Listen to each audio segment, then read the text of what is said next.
Friends, इस video lecture में आप लोगों को मैं इलेक्ट्रॉनिक स्पेक्ट्रोस्कोपी और टाइप्स ऑफ इलेक्ट्रॉनिक ट्रांजिशन के बारे में बताऊंगा।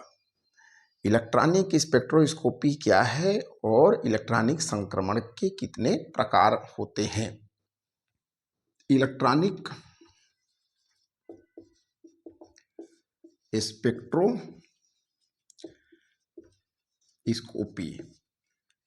प्रीवियस वीडियो लेक्चर्स में काफ़ी कुछ बातें हुई थी।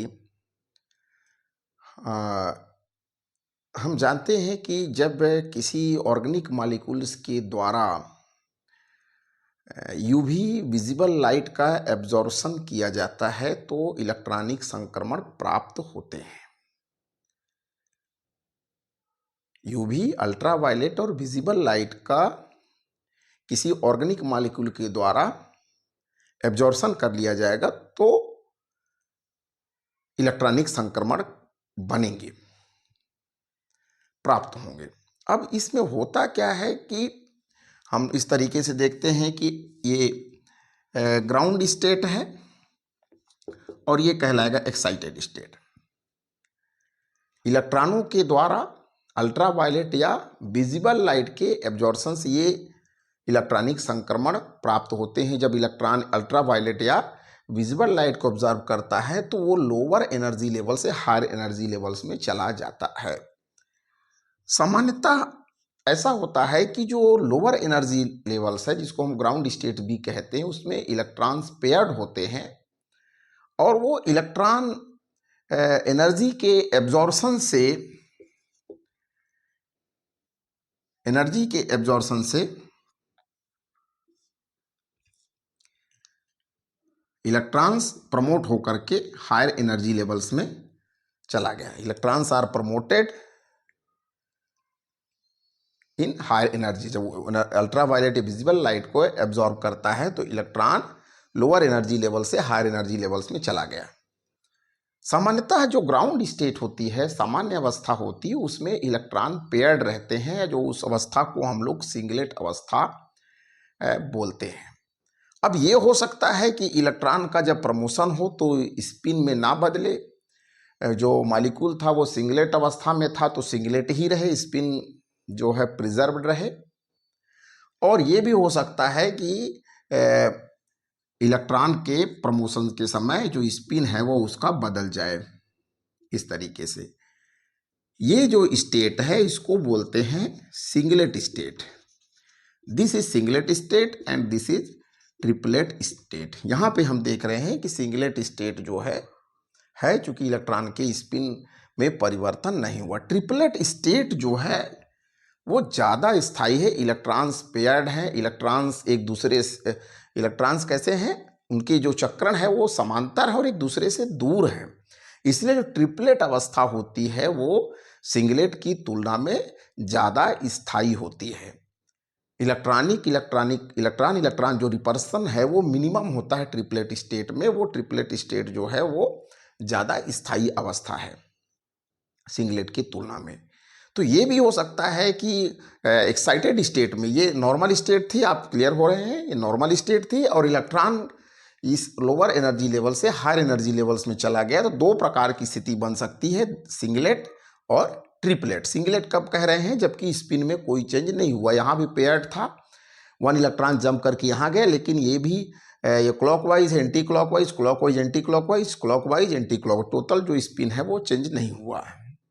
यहाँ पर स्पिन बदल गया है। दोनों जो इलेक्ट्रॉन्स हैं अब वो कैसे हैं, वो अब ट्रिपलेट स्टेट में आ गया। टोटल स्पिन जो है वो ट्रिपलेट हो गए, ज़्यादा स्थायी है, जो कि इलेक्ट्रॉन एक दूसरे से काफ़ी दूर है, उनमें रिपल्सन बहुत कम होगा। ये जो अवस्था है, ट्रिपलेट अवस्था है, वो ज़्यादा स्थायी है। लेकिन जो लॉ ऑफ सिमेट्री है या बोलते हैं सिलेक्शन रूल, उसके हिसाब से इस प्रकार के संक्रमण अलाउड नहीं होते हैं या बहुत ही कम मात्रा में ये दिखाई देते हैं, क्षीण होते हैं, इनकी इंटेंसिटी कम होते हैं।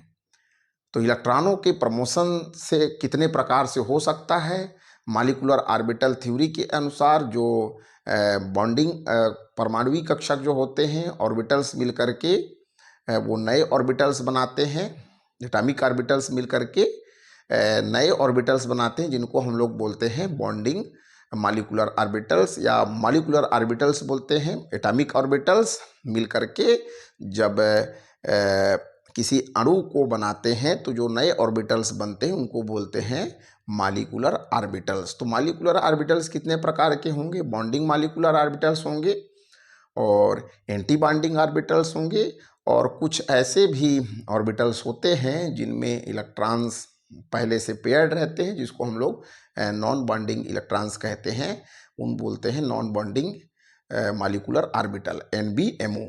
तो चलिए बात करते हैं इलेक्ट्रॉनिक संक्रमण के बारे में। साफ electronic transition, types of electronic transition.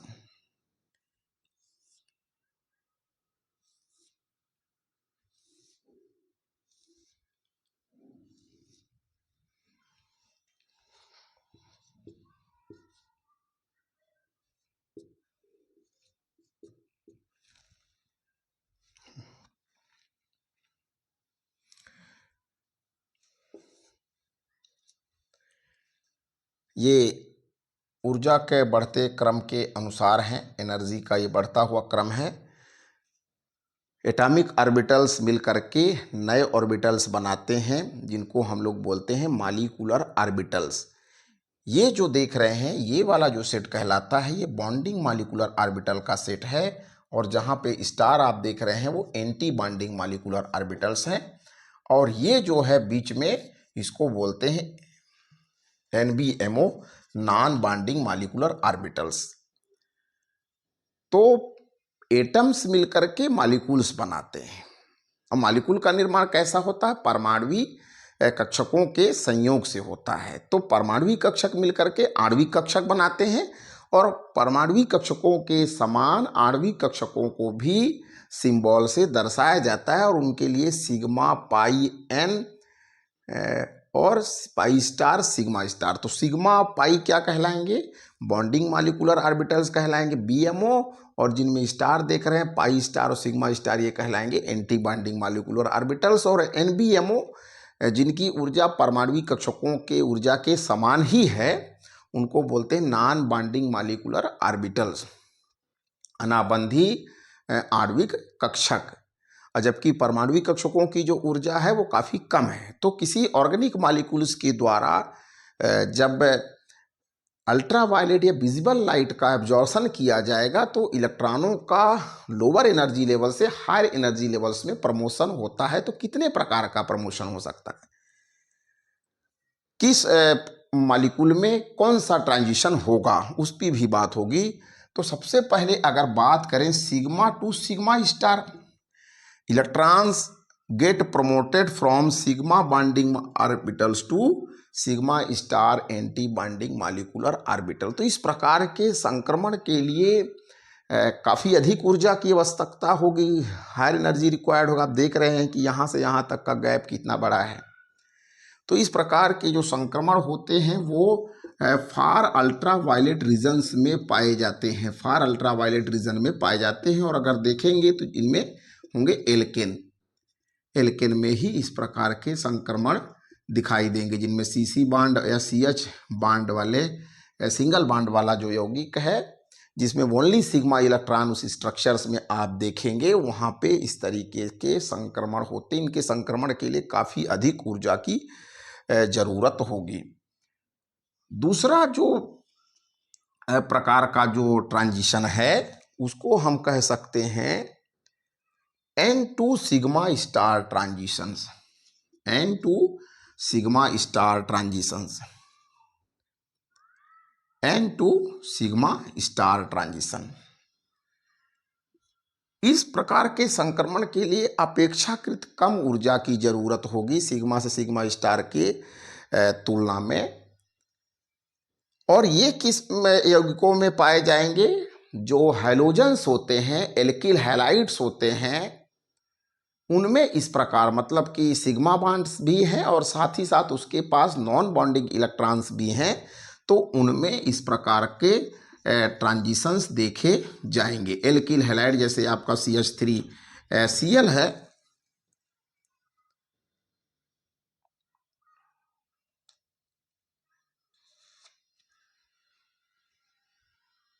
जैसे कि CH3Cl है, इसमें इस प्रकार का संक्रमण दिखाई देगा।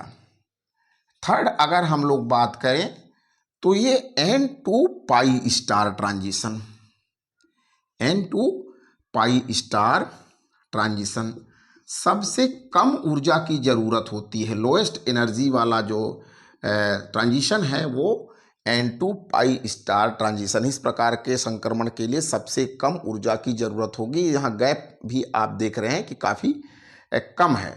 तो किस प्रकार के यौगिकों में ये संक्रमण पाए जाएंगे, तो जो अनसैचुरेटेड कार्बोनिल कंपाउंड्स हैं, अनसैचुरेटेड कार्बोनिल कंपाउंड्स,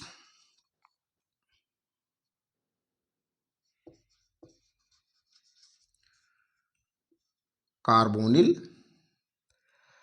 कंपाउंड्स में जहाँ पे आप देख रहे हैं कि वो डबल बॉन्ड भी बनाया हुआ है कार्बन के साथ में, और साथ ही साथ उस जैसे कार्बोनिल कंपाउंड्स में आप देख रहे हैं कि कार्बन के साथ वो क्या बनाया है, डबल बॉन्ड भी बनाया है, असंतृप्त है, ये अनसैचुरेटेड बॉन्ड है, और साथ में उसके पास क्या होते हैं, लोन पेयर भी होते हैं। तो N2 पाई स्टार ट्रांजिशंस जो है कार्बोनिल कंपाउंड्स में देखा जाता है। अब हम लोग बात करें और क्या संक्रमण हो सकता है, तो एक ये संक्रमण हो सकता है पाई टू पाई स्टार हो सकता है, पाई टू पाई स्टार ट्रांजिशंस। तो पाई टू पाई स्टार ट्रांजिशंस जो है एल्कीन्स में पाया जाता है, या कॉन्जुगेटेड एल्कीन्स आप कह सकते हैं, जैसे 1,3 ब्यूटाडाइईन है, इनमें इस प्रकार का कॉन्जुगेशन पाया जाता है। जो संयुग्मित डाइईन्स होते हैं उनमें pi to pi star, pi bonding orbital से पाई एंटी बॉन्डिंग ऑर्बिटल्स में इलेक्ट्रॉन का प्रमोशन हो गया। तो इस प्रकार के संक्रमण जो है कार्बोनिल कंपाउंड्स में देखा जाता है। Sigma two pi star transitions भी होता है। सिग्मा संक्रमण सैचुरेटेड कार्बोनिल कंपाउंड्स में पाया जाता है।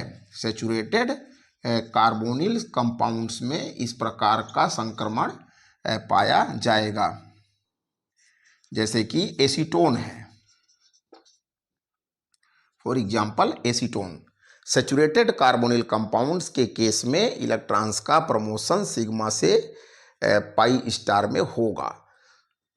अगर इसको हम लोग विथ रेफरेंस टू एनर्जी को देखें कि किस प्रकार के संक्रमण के लिए ऊर्जा का क्या क्रम है, तो जैसा कि मैंने लेक्चर में अभी भी बताया था कि सबसे कम ऊर्जा की जरूरत होगी N2 पाई स्टार के लिए, फिर N2 सिग्मा स्टार एनर्जी का आर्डर है, फिर पाई से पाई स्टार है, और फिर है सिग्मा टू पाई स्टार है, और सबसे ज़्यादा जो ऊर्जा की जरूरत होगी ये सिग्मा टू सिग्मा स्टार। तो ये एनर्जी का बढ़ता हुआ क्रम है। आप देख रहे हैं कि N2 पाई स्टार संक्रमण के लिए सबसे कम ऊर्जा की जरूरत है, जो कि अनसैचुरेटेड कार्बोनिल कंपाउंड्स में पाया जाता है। N2 सिग्मा स्टार दूसरे नंबर पे आता है एनर्जी ऑर्डर के हिसाब से। तो जो एल्काइंस होते हैं, या जो N2 सिग्मा स्टार एल्काइंस हैं, या जो एल्किल हैलाइड्स हैं, उनमें इस प्रकार का संक्रमण होता है। इसको अगर देखें तो ये कार्बोनिल कंपाउंड्स में है, कार्बोनिल कंपाउंड्स ये एल्किल हैलाइड में है, ये डाइईन्स में पाया जाएगा। सिग्मा टू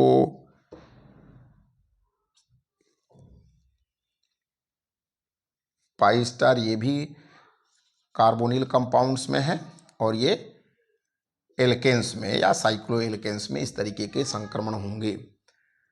तो स्पेक्ट्रोस्कोपी, इलेक्ट्रॉनिक स्पेक्ट्रोस्कोपी क्या है और उस पे कितने प्रकार के संक्रमण होते हैं और किस प्रकार के यौगिक में कौन संक्रमण होगा, तो इस लेक्चर के माध्यम से आप अनुमान लगा सकते हैं। आगे हम लोग कुछ और यूवी विजुअल स्पेक्ट्रोस्कोपी के एस्पेक्ट्स पे चर्चा करेंगे, तो आप बने रहिए द केमिस्ट्री मंत्रा के साथ। तो निश्चित तौर पे